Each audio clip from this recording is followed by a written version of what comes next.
Oh bah je suis plutôt content, ça fait quand même 2 ou 3 semaines que cette vidéo est prévue, mais sachant que soit j'étais fatigué, soit il y avait le DC Fandom et donc je consacrais le week-end à DC, bah j'ai dû le décaler. Là, c'est le jour J, sachant que à l'heure où je tourne cette vidéo, il y a des rumeurs comme quoi le trailer arriverait, il y a aussi des rumeurs comme quoi le trailer n'arriverait pas. Honnêtement, je te le dis, à l'heure actuelle, j'en ai plus rien à foutre. D'accord, vraiment, je m'en fous. Ce n'est pas le sujet de la vidéo. Pourquoi? Parce qu'aujourd'hui, nous allons faire comme nous l'avions fait avec le petit Tobey Maguire. Nous allons faire l'histoire du Peter Parker d'Andrew Garfield, avec mon superbe accent du Massachusetts, tu connais, oui, la chaise grince, ce n'est pas un pet. Donc je vais te remémorer un petit peu toute l'histoire du Peter Parker d'Andrew Garfield dans ces 2 films, parce que oui, on est que 2, le pauvre. Ah, ça me fait mal. Ça me fait mal parce que selon moi, c'est l'un des meilleurs, mais ce n'est pas le sujet de la vidéo. Normalement, il y a une vidéo qui arrive, je crois que c'est...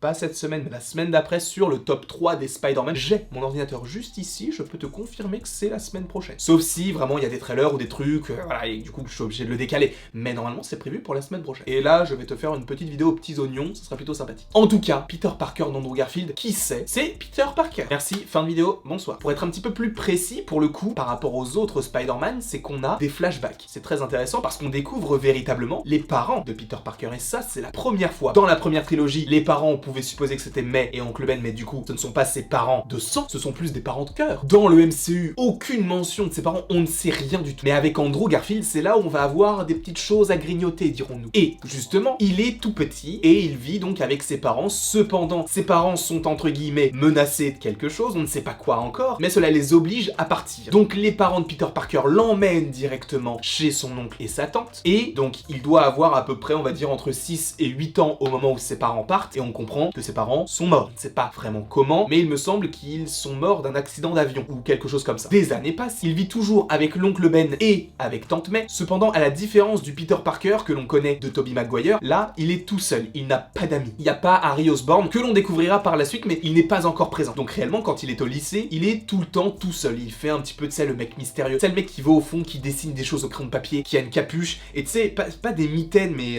ce genre de pull avec un trou au niveau du pouce. Mais je crois qu'il a ça en plus dans le film. Mais c'est ce genre de personnage, très mystérieux, très mystique. Tu te dis, mais lui, ça se sent, il mange des souris vivantes. Oui, bah, j'imagine comme ça les mecs mystérieux dans ma tête, ok? Laisse-moi tranquille. Mais donc tu sens qu'il est souvent triste, limite en dépression, et il est quand même pas mal attiré par une certaine Gwen Stacy. Gwen Stacy qui est jouée par Emma Stone, qui est... Ah bah, c'est tout simplement une déesse. Ah oui, on peut le dire. Tout va très bien, Emma Stone, on connaît son talent, etc. Bref, il y a une petite relation qui commence à s'installer entre les 2 personnages. Cependant, un soir où justement l'oncle Ben s'embrouille un petit peu avec Peter, alors qu'il vient de se faire piquer par une araignée. D'ailleurs, comment il se fait piquer par l'araignée dans le film? C'est à quel moment?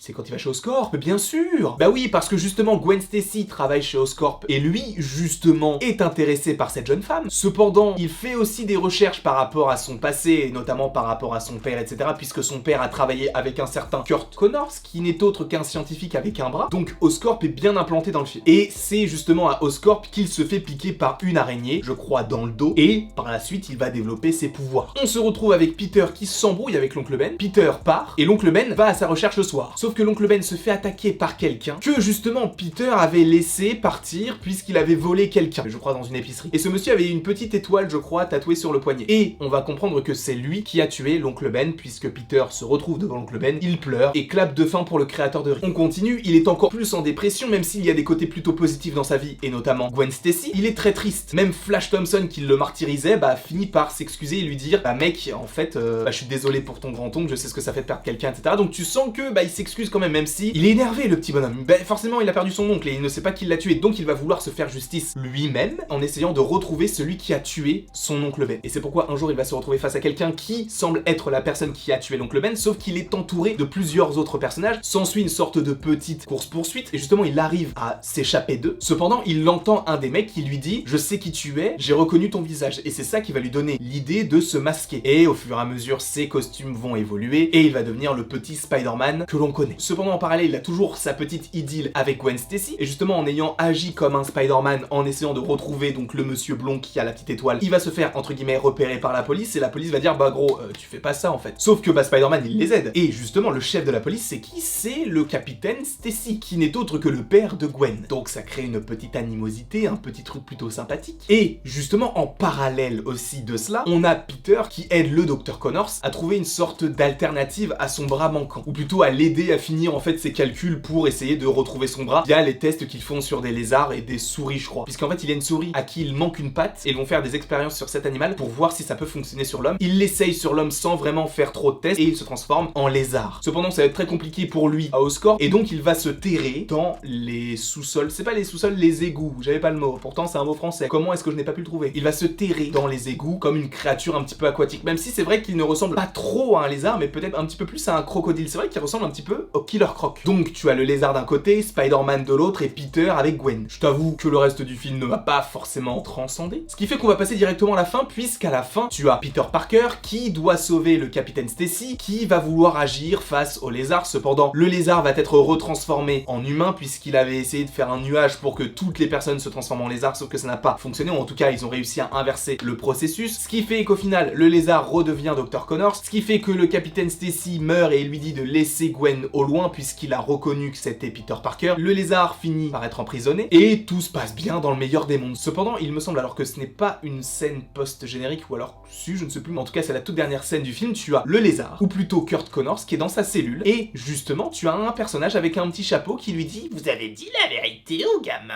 Et voilà, je le fais bien, hein. Je suis peut-être sa voix officielle, tu ne sais pas, tu connais pas mon passé, tu sais pas ce que j'ai vécu. Et donc il lui dit est-ce que tu as dit la vérité au gamin? Donc tu comprends que ça a possiblement un lien avec son passé puisque le Dr Connors travaillait avec le père de Peter, et on passe directement à The Amazing Spider-Man 2 qui sortira 2 ans plus tard et qui se passera je crois 1 an après ou quelque chose comme ça. Donc on comprend que Spider-Man est toujours avec Gwen et qu'il est toujours Spider-Man, cependant il est toujours hanté par le fait qu'au final il ne doit pas rester avec Gwen par rapport à la promesse qu'il a faite à son père qui est mort. Cependant bah, il ne l'a pas tenue, mais ça lui trotte dans la tête, sachant que Gwen est au courant de cette promesse et qu'elle lui dit bah arrête, c'est pas à lui de choisir, c'est à nous, il a rien à voir là-dedans. Même s'il est mort, bah tant pis pour lui, enfin tant pis pour lui.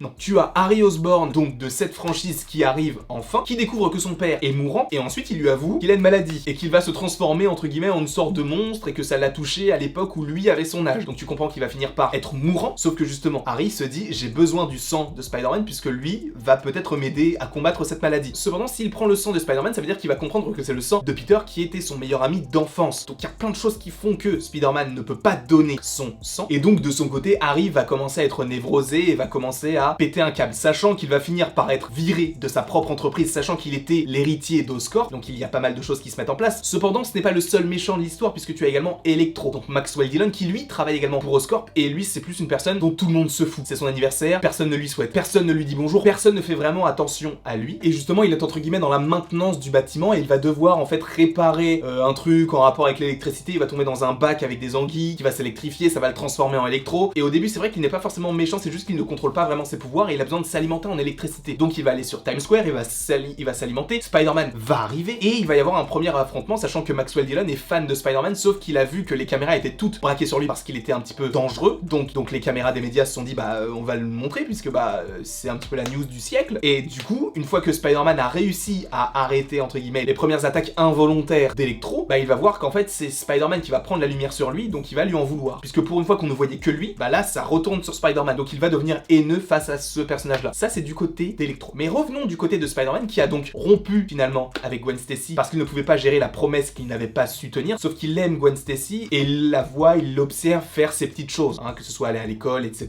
boire un café, bref. Et ça c'est un aspect que beaucoup de gens n'ont pas aimé et que moi également au premier abord je n'ai pas aimé parce que je n'aimais pas forcément cet aspect un petit peu trop romantique qui n'avait pas forcément, en tout cas au premier abord, sa place dans un film de Spider-Man. Sauf qu'au fur et à mesure de mes visionnages du film et aussi de ma prise de maturité, même si je suis toujours immature, ça ne change pas. Mais évidemment, entre 2014 et aujourd'hui, ça fait 7 ans, donc j'ai eu le temps de prendre un petit peu d'expérience, un tout petit peu bien évidemment, mais un petit peu quand même. Et j'ai pu comprendre certains aspects, que c'était vraiment plus humain, et c'est ça que je n'avais pas forcément compris dans les premiers films, ce qui fait qu'aujourd'hui, bah tout va bien, hein, j'adore ce film. À la suite d'un rendez-vous amical, entre guillemets, tu comprends qu'ils ont toujours des sentiments l'un pour l'autre, cependant il a son Spider-Sense qui s'éveille, et il va donc sur Times Square affronter Electro. Les wagons se raccrochent. Electro finit à Ravencroft, Harry continue lui à voir Peter, puisqu'ils sont quand même amis, et donc bah ils se sont vus quelques fois, etc. À la suite de son renvoi d'Oscorp, va finir par essayer de créer sa petite petite équipe pour se venger en fait d'Oscorp, et il va comprendre que son père était à la tête de plusieurs projets, notamment un projet de Sinister Six entre guillemets, puisqu'il avait l'idée de faire un vautour, un bouffon vert pour le coup, un rhino, etc. Donc il va faire appel à Electro pour faire équipe avec lui face à Spider-Man, puisqu'il aura besoin en fait du sang de Spider-Man. Cependant à ce moment-là, Harry ne sait pas que Spider-Man c'est Peter, et justement auparavant il savait que Peter était en lien avec Spider-Man parce que c'est lui qui prend ses photos pour le Daily Bugle. Donc il s'est dit bah il sait qui il est et donc bah j'ai besoin de lui en fait. Sauf que ça va créer une sorte d'animosité entre les deux personnages parce que si Spider-Man donne son sang, Harry va comprendre que Peter est Spider-Man et donc il va vouloir faire des expériences tout ça, et ça ne va pas forcément être très bon déjà pour Peter et également pour Harry parce qu'on ne connaîtra pas forcément les effets secondaires de tout cela. J'ai même pas parlé du tout début du film qui n'est autre que la scène qui suit le début du premier film avec les parents donc de Peter qui sont dans l'avion et tu comprends ce qu'il s'est passé. Donc tu comprends qu'il y a eu un crash, tu comprends qu'il y a eu un lien quand même avec Oscorp parce que sûrement que les parents en savaient trop, donc ils ont voulu les faire tuer. Et à la fin tu as le fait que Peter et Gwen vont finir par se retrouver, être ensemble, et ils vont affronter tous les deux Electro et le Bouffon Vert Junior, puisqu'au final il a réussi son coup, et vu qu'il était de plus en plus malade et qu'il savait que son père travaillait sur un projet Green Goblin entre guillemets, en tout cas lié à tout cela, bah il s'est mis dans l'armure et ça l'a entre guillemets sauvé, même si c'est un peu étrange. D'ailleurs sa coupe de cheveux, ah, je la comprends pas vraiment. À la suite de tout cela, tu as l'affrontement final entre tous les petits personnages. Electro finit par mourir entre guillemets puisqu'il a une surdose d'énergie, donc ce qui fait qu'il explose ou il implose, je ne sais pas, mais en tout cas, ça c'est grâce à Gwen Stacy. Et à la fin, donc tu comprends qu'Harry comprend lui-même que Peter c'était Spider-Man, donc ils vont s'affronter parce que d'un côté, bah t'as Harry qui va dire bah en fait tu m'as pas aidé, et Peter qui lui va vouloir défendre Gwen Stacy. Il y a l'affrontement entre Harry et Peter cependant, mais tu as Gwen Stacy qui tombe et Peter qui essaye de la récupérer dans les airs, cependant elle meurt. Harry lui finit par aller en prison, sauf que tu comprends qu'il va être libéré très simplement, ou plutôt qu'il gère tout ça de sa prison, puisqu'il va dire qu'en gros il a besoin de 6 personnes, et à la suite de tout cela il le dit à qui? À un monsieur avec le chapeau qui était dans la scène post-générique du premier film. Ce petit monsieur va passer dans les couloirs et tu vas voir des petits bras liés au Docteur Octopus, tu vas voir également les ailes du vautour, je crois qu'il y a également un lien avec le Rhino, peut-être Mysterio, Kraven, je ne sais plus exactement qui étaient les Sinister Six à l'époque, mais tu sais que c'est prévu. Et justement Peter lui tombe dans une dépression, il est devant la tombe de Gwen tous les jours, et il y a une scène coupée très intéressante où Peter va faire la rencontre d'un vieux personnage barbu qui n'est autre que son père. Son père en fait a survécu au crash d'avion et n'a pas pu venir vers lui plus tôt pour ne pas le mettre en danger. Et du coup il va y avoir une scène très touchante qui n'est pas dans le film, donc c'est une scène coupée, mais que vous pouvez très simplement trouver soit dans le DVD, soit sur YouTube. Mais donc il y a cette scène très touchante que j'ai adoré voir et j'aurais préféré la voir dans le film. En fait tu comprends que cela se passe limite 1 an après la mort de Gwen Stacy, donc il y a pas mal d'ellipses, même si ce n'est pas évoqué comme tel, il y a des ellipses dans le film. À la fin de tout cela, on a le Rhino qui est à l'extérieur, donc tu comprends que le plan d'Harry Osborn commence à se mettre en place. Tu as donc Spider-Man qui revient après 1 an d'absence pour aller sauver la ville de New York. Au niveau du générique, tu avais donc les symboles des Sinister Six pour te dire bah ils arrivent, sauf que en fait le film n'était pas à la hauteur au niveau financier, donc ils se sont dit on arrête. En plus de ça, le film a été charcuté par Sony. Bref, en tout cas, voilà un petit peu l'histoire du Spider-Man d'Andrew Garfield. Je ne sais pas si cette vidéo vous aura plu, n'hésitez pas à l'aimer, à la partager, à la commenter et à vous abonner. Je pense que ça peut nous être utile si jamais le personnage est dans le film, donc n'hésitez pas à le faire si vous en avez envie, encore une fois. Et après toute cette longue vidéo, il ne me reste plus qu'à vous dire à la prochaine pour la prochaine.